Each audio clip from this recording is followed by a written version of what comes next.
Не надо бояться густого тумана. Не надо бояться пустого кармана. Не надо бояться ни горных потоков, ни топий болотных, ни грязных подонков.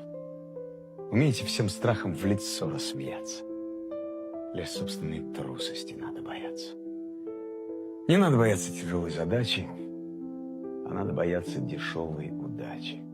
Не надо бояться быть честным и битым, а надо бояться быть лживым и сытым. Умейте всем страхом в лицо рассмеяться.